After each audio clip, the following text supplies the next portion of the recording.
Jason Martin. I'm an Australian ammunition technician based at Sexy Bagram. I work over the triage over to your right.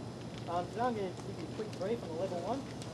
Currently in theatre, level 1 is conducted by coalition WIT and WIS teams and the US EOD operators on the ground.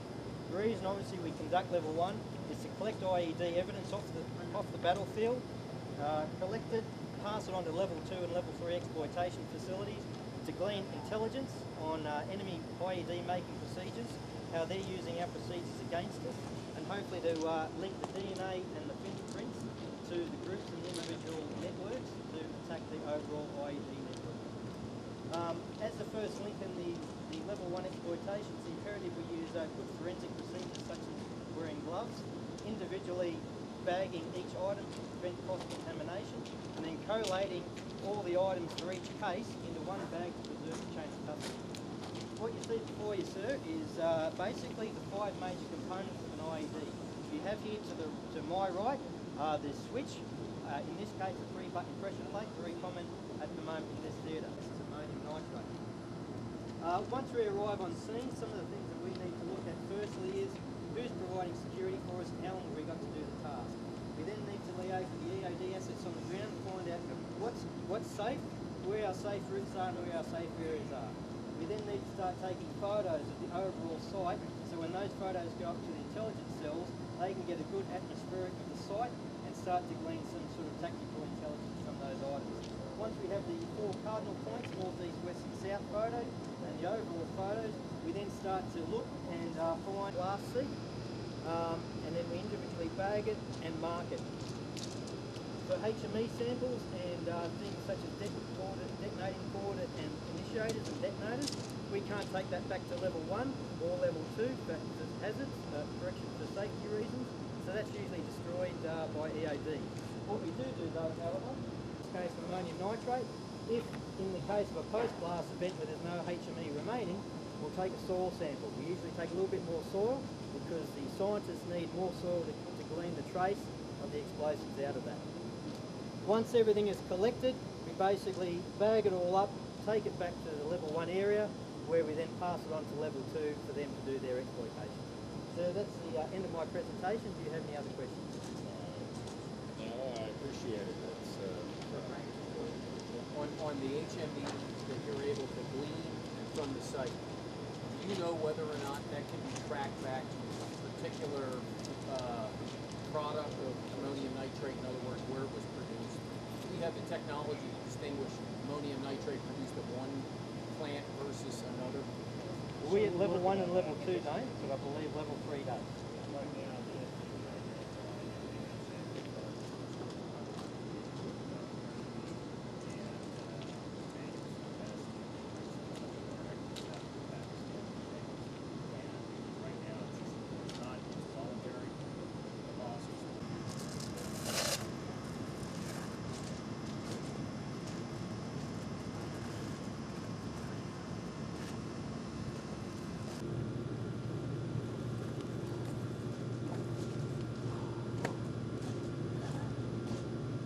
Are you part of the...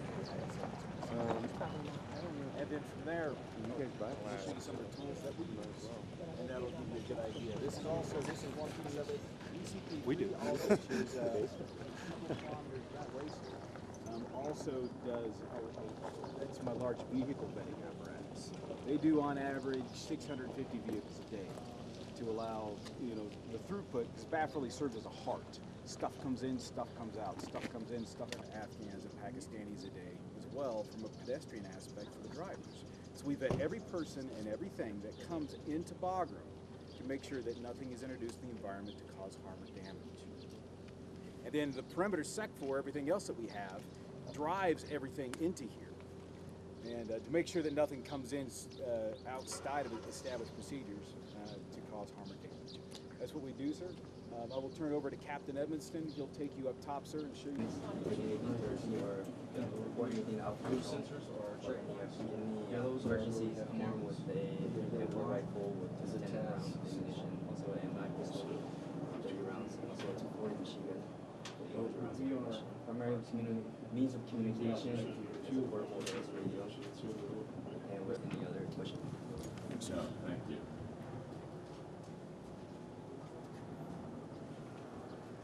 Sir, I have a little map for you to Okay. help you see things from an aerial perspective. This is the tower we're in here is Tower 1 Delta. It's our main tower for the pedestrian lane. We have 3 other towers, but they're smaller and only manned with 1 individual. There are a series of checkpoints. Each blue dot is a checkpoint that the Afghans must travel through before they enter in the base proper. First 2 are search areas manned by Afghan security guards that we've hired under contract. This is a walking lane. Individuals will walk down and back.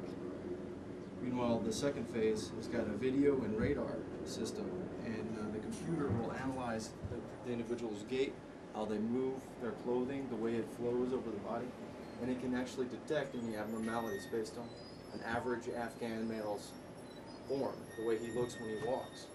It's a very good system. The only problem is when it pops that there's an abnormality, we don't know what it is. It could be a large belt buckle, it could be anything. It could be a suicide vest, obviously that's worst case. So when they have an individual pop like that, he radios back to the beginning of the checkpoint where that individual was then searched by an Afghan and Americans.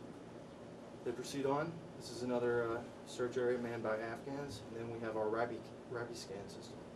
That's what this is. It's the X-ray system that a lot of TSA airports are going to. Yep, yep. I'm sure you've heard of it. It's landing under the garments, feet Yes, sir. legs, that kind of. It's a very effective system. We're very happy to have it. Gone through another checkpoint, and then the BATS system here, where everyone must go through before entering in the base. Along with BATS, we also have hides, the handheld version. They're updated every 7 days. So we prefer the BATS, the hard-lined one, with the peer iris scan, because it's instant. This is the Sherlock explosive detection system. It's one that we use randomly. We pick out random individuals processing through the lanes. We will use our Sherlock. We also have X-spray that we use for explosive detection. What is that? X-spray is Move to the edge, find some cover, do that sort of thing. If they land out here, they'll move. They're probably in a minefield. Duh. It's a minefield. No One of the shit. lieutenants that, an Army lieutenant, there was a hole in the wire, and the insurgents they were now retreating at this point, and so they were going outside the wire, an Army lieutenant, and they basically ended up running into a minefield, and he stepped on a mine, blew his foot off, and now they're stuck, now they're all out there in the minefield. They don't know what to do, they don't know where to go, so they're frozen until we can get them exfilled out of there. It was sort of the diciest thing that we did.